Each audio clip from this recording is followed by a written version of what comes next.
Par contre, je pense que la prochaine rencontre, ou avant la prochaine rencontre d'ailleurs, s'ils me demandent vraiment ce colloque, c'est moi qui leur poserai des questions. C'est moi qui les interrogerai.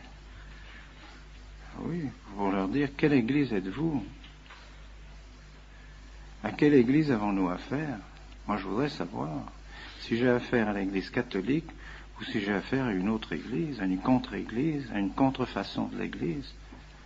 Or, je crois sincèrement que nous avons affaire à une contrefaçon de l'église et non pas à l'église catholique. Pourquoi? Parce qu'ils n'enseignent plus la foi catholique, ils ne défendent plus la foi catholique. Non seulement ils n'enseignent plus la foi catholique, ils ne défendent plus la foi catholique, mais ils enseignent autre chose.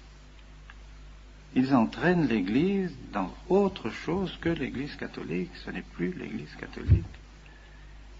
Ils sont assis sur le siège de leurs prédécesseurs, tous ces cardinaux qui sont dans les congrégations et tous ces secrétaires qui sont dans les congrégations, ils sont ou à la secrétaire d'État, ils sont bien assis là où étaient leurs prédécesseurs, mais ils ne continuent pas leurs prédécesseurs. Ils n'ont plus la même foi, ni la même doctrine, ni la même, ni la même morale même que leurs prédécesseurs. Alors, c'est pas possible. Et principalement, leur grande erreur, c'est l'œcuménisme. Et l'œcuménisme, ils enseignent un œcuménisme qui est contraire à la foi catholique.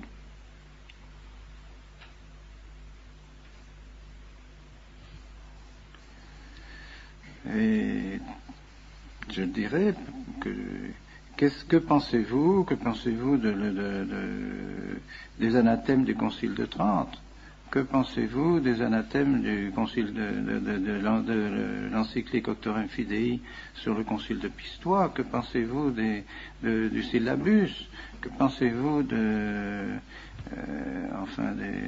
l'encyclique sur Immortale Dei du pape Léon XIII?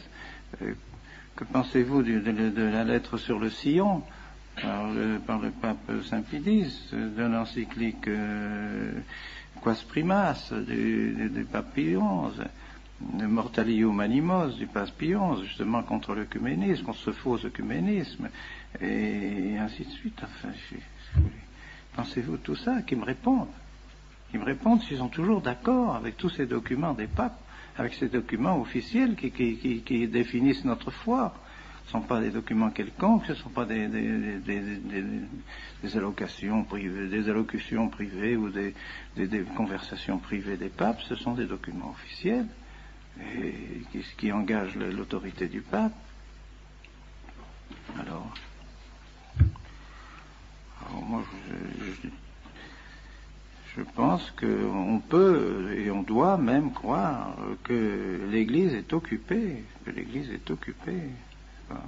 Elle est occupée par cette contre-Église, que nous connaissons bien et que les papes connaissent parfaitement et que les papes ont condamné tout au long des siècles, depuis maintenant bientôt 4 siècles. L'Église ne cesse de condamner cette contre-Église qui est née avec le protestantisme surtout, qui s'est développée avec le protestantisme, et qui est à l'origine de toutes les erreurs modernes, qui a détruit toute la philosophie et qui nous a entraînés dans toutes ces erreurs que nous connaissons, que les papes ont condamnées: libéralisme, socialisme, communisme, modernisme, sionisme, que sais-je, nous en mourrons. Les papes ont tout fait pour condamner cela, et voilà que maintenant ceux qui sont sur les sièges de ceux qui ont condamné ces choses-là, eh bien, sont maintenant d'accord, pratiquement, avec ce libéralisme et avec cet œcuménisme. Alors, on ne peut pas accepter ça. Et plus les choses s'éclairent, et plus nous apercevons que ce programme qui a été élaboré dans les loges maçonniques, tout ce programme a été élaboré, toutes ces erreurs ont été élaborées dans les loges maçonniques, eh bien, on s'aperçoit tout doucement, et avec des précisions de plus en plus grandes, qu'il y a tout simplement une loge maçonnique au Vatican. Et que maintenant, quand on se trouve devant un secrétaire de congrégation ou un cardinal qui se trouve assis dans le siège, à la place, dans le bureau, où se trouvaient de saints cardinaux, et des cardinaux qui avaient la foi, qui défendaient la foi de l'Église et qui étaient des hommes d'Église, on se trouve devant un franc-maçon. Alors, est-ce que c'est la même chose? Alors c'est bien, ils brandissent la même obéissance. Oui, autrefois, on nous disait d'obéir à la foi, on nous faisait faire le serment antimoderniste, on nous faisait faire les professions de foi, et tout ça. Maintenant, ces gens-là, qu'est-ce qu'ils font? Quelle foi ils nous demandent de professer? C'est plus la même. Alors on brandit toujours obéissance, obéissance, obéissance. Ah oui, mais quand même. Obéissance à l'Église, oui. Obéissance à ce que l'Église a toujours commandé, oui. Obéissance à la foi de l'Église, oui. Mais obéissance à la franc-maçonnerie, non. Ben non. Ben, c'est ça, c'est sûr. Et dernièrement, donc, on m'a apporté des documents qui semblent tout à fait véridiques. Des documents qui montrent des correspondances entre Bounini et le grand maître de la maçonnerie sur toute la réforme liturgique. Avec elle, le grand maître de la maçonnerie demande à Bounini d'appliquer la réforme du fameux Rocca, les prêtres apostats, Rocca, qui, lui, avait prédit déjà tout ce qui devait se faire et avait déjà prévu tout ce qui devait se faire lorsque le Vatican serait occupé par la maçonnerie. Voilà ce qu'il faut faire. Et alors maintenant, le grand maître de la maçonnerie demande à Bounini d'appliquer cela. Et le grand principe dit il faut arriver à la naturalisazione, comme il dit, naturalisazione dell'incarnazione. Donc désurnaturaliser l'incarnation. Donc on arrive au naturalisme. Et que cela, il faut appliquer les principes de la langue vernaculaire, de la démultiplicité des rites, de la multiplicité de la liturgie, pour rendre la liturgie complètement confuse et mettre la confusion partout. Et les oppositions entre les différents rites.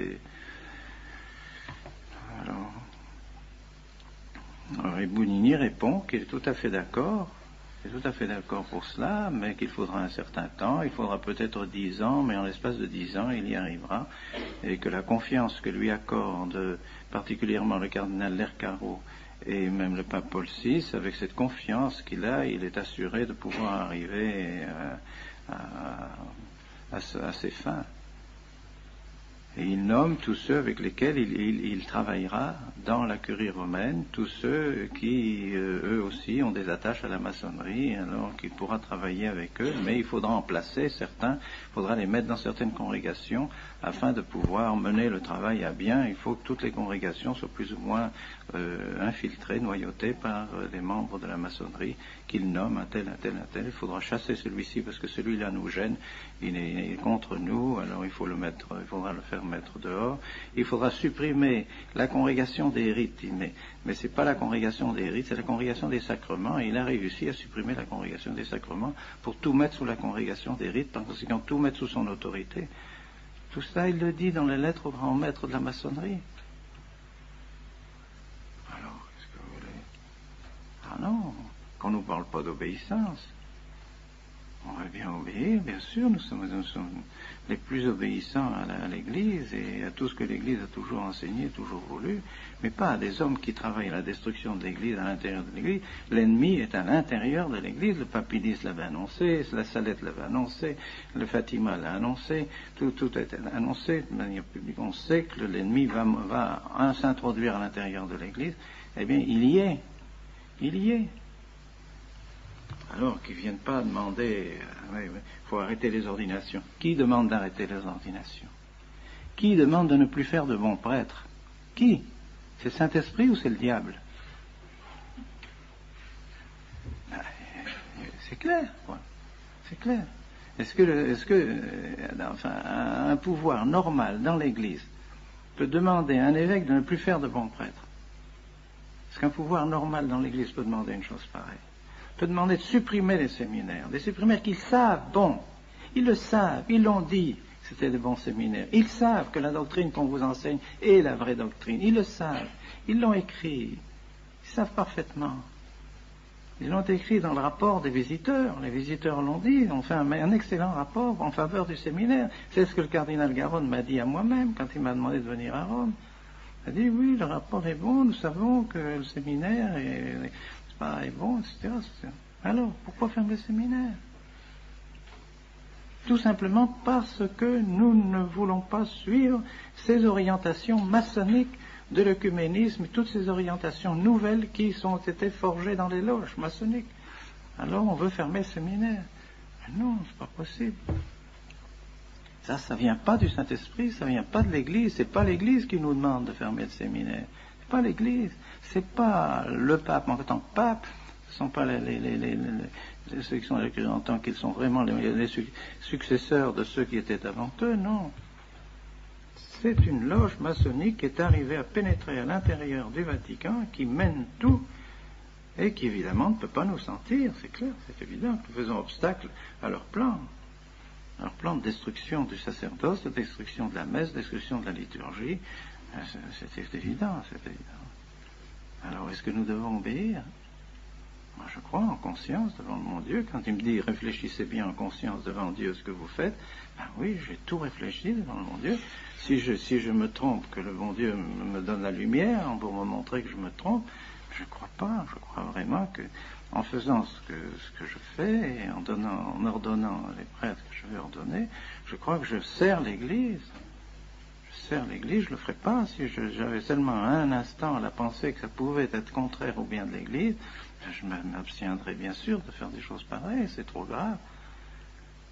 C'est bien le contraire. Enfin, les faits sont évidents maintenant. Les effets de cette réforme et de cette persécution de l'Église à l'intérieur de l'Église sont clairs pour tout le monde. Ça devient de plus en plus clair. Il suffit de lire la documentation catholique à chaque fois pour s'apercevoir combien les idées fausses sont infiltrées dans les documents épiscopaux, dans tous les documents, toutes ces commissions théologiques. Lisez celui qu'on m'a donné à midi, une commission de théologie. Mais c'est plein d'erreurs, plein d'erreurs. C'est un esprit faux, un esprit qui n'est pas du tout l'esprit de l'Église. Alors, c'est pour ça que nous n'hésitons pas un instant, et j'espère que le bon Dieu continuera à nous bénir.